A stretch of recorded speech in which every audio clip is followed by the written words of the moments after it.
जब मीडिया उठ खड़ा होता है तो पूरा देश जाग जाता है। भाई मीडिया कह रहा है, मीडिया की हमेशा क्रेडिबिलिटी रही है। जैसे आजकल तो विजुअल मीडिया आ गया है, पहले प्रिंट मीडिया भी था। गांव में लोग पढ़ते थे, छपे शब्दों को मानते थे, छपा हुआ है तुम क्या बात करते, बहस कर लेते थे। उत्तर प्रदेश के चुनाव जब थे तो 2016 में 8/11/2016 को अचानक रात को देश के प्रधानमंत्री जी टीवी पे आए, नोटबंदी की। वो नोटबंदी देश के फायदे के लिए नहीं थी। उत्तर प्रदेश में चुनाव कैसे जीता जाए, बसपा का और दूसरी पार्टियों को कैसे वहां पर चुनाव लड़ने से रोका जाए, उनका पैसा कैसे सीज करके बैंकों में लेकर के फिर नहीं दिया जाए, उससे इन्होंने शुरुआत की। और उसके बाद में आप एक से एक देख रहे हो कि 2019 में फिर पुलवामा, और उसके बाद में अब नेशनल पार्टी कांग्रेस की, जो सबसे पुरानी पार्टी जिसने देश की आजादी में त्याग, तपस्या और बलिदान का इतिहास रहा, उस पार्टी के खाते सीज करके उसका बैलेंस शून्य कर देना, चुनाव लड़ने के लायक नहीं छोड़ना, वो कोई बात नहीं कर सके, किसी तरीके का 1 रुपए का खर्चा नहीं कर सके। और ताजा जो 100 करोड़ रुपए के लगभग हमारी पार्टी ने जो डोनेट फॉर देश और डोनेट फॉर भारत जोड़ो न्याय यात्रा में लिया, उसको भी सीज कर देना, दूसरी पार्टियों को डरा देना, अलायंस नहीं करे इसके लिए मजबूर कर देना, और अलायंस करे तो फिर केजरीवाल जो मुख्यमंत्री हैं दिल्ली के, उनको तत्काल आकर के फोर्स ला करके उसको जेल में डाल दे। हेमंत सोरेन के साथ में क्या हुआ आप सबके सामने देखा होगा। और ये तो तब हो रहा है जब देश के सामने सुप्रीम कोर्ट, माननीय उच्चतम न्यायालय ने ये कह दिया कि ये जो इलेक्ट्रोल बॉन्डों से जो पैसा लिया गया है, ये स्कीम ही अनकॉन्स्टिट्यूशनल थी, ये पैसा इलीगल है। एक तरफ जनता का पैसा अपनी प्यारी पार्टी को दिया गया, उसको सीज करना, और खुद के लिए अनकॉन्स्टिट्यूशनल स्कीम से इलीगल जमा किया हुआ धन ईडी, इनकम टैक्स और सीबीआई की रेड डाल करके और काम के बदले पैसा लेकर के किए गए पैसे से एक तरफा चुनाव लड़ना, और ईवीएम का जो गड़बड़ झाला है वो सबके सामने है।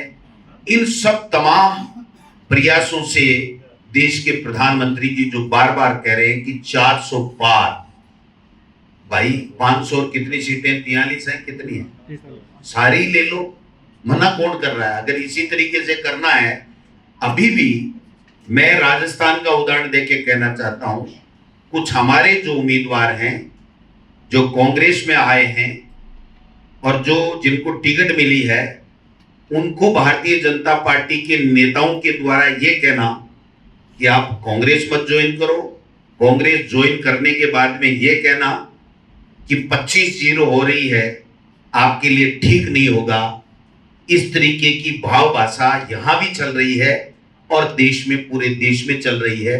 हर स्टेट की यह हालत है।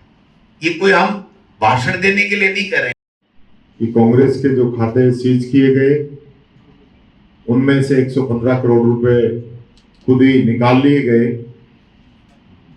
और चलते चुनाव के अंदर, क्योंकि एक तरफ तो ये बात कर रहे हैं 400 पार की, और दूसरी तरफ इनकी पार पड़ नहीं रही है। पूरे देश के अंदर इनकी हालत खराब है। इनके मौजूदा सांसद पार्टी छोड़ के जा रहे हैं। पार्टी के अंदर किसी भी प्रकार की डेमोक्रेसी नहीं है। 2 लोग पूरी पार्टी चला रहे हैं और 2 लोगों के लिए पूरा देश कुर्बान कर रहे हैं। मैं ये कहना चाहूंगा कि मीडिया जो है लोकतंत्र के अंदर चौथा स्तंभ है, और मीडिया ने हमेशा, चाहे अफसरशाही हो, चाहे न्यायपालिका हो और चाहे सरकार, तीनों ही लोगों पे हमेशा चूड़ी टाइट आप लोग ही करते हैं। और ये तीनों ही जो हैं आप लोगों से डरते हैं। क्यों डरते हैं? क्योंकि मीडिया के माध्यम से सारी जो सच्चाई है वो जनता के बीच में जाती है। कोई भी गलत काम करता है उसके अंदर ये डर, ये भय रहता है कि कहीं अखबार में नहीं आ जाए, टीवी में नहीं आ जाए। तो आज अखबार और टीवी चुप क्यों है? किस प्रकार से सरकारों को गिराने की साजिश की जाती है? चुनी हुई सरकारों के विधायक इस्तीफा देते हैं, सरकारें गिर जाती है, फिर बीजेपी की सरकार बना देते हैं। किस प्रकार से विपक्षी पार्टियों के जो नेता हैं उन पे ईडी, इनकम टैक्स, सीबीआई के छापे डालते हैं। और मौजूदा मुख्यमंत्री, एक महीने पहले हेमंत सोरेन को इन लोगों ने अरेस्ट किया, कल इन्होंने केजरीवाल जी को अरेस्ट किया। और दिल्ली के अंदर तो अति हो गई है, 20 से ज्यादा इनके विधायक मंत्री जेल जाके आ चुके हैं, मुकदमे दर्ज हो चुके हैं, झूठे मुकदमे दर्ज कराए जाते हैं, झूठे केस किए जाते हैं, उसके बाद अंदर अरेस्ट कर दिया जाता है। तो ये बात अगर आज मीडिया चुप रहेगा तो हमारे आने वाली पीढ़ी हमको माफ नहीं करेगी।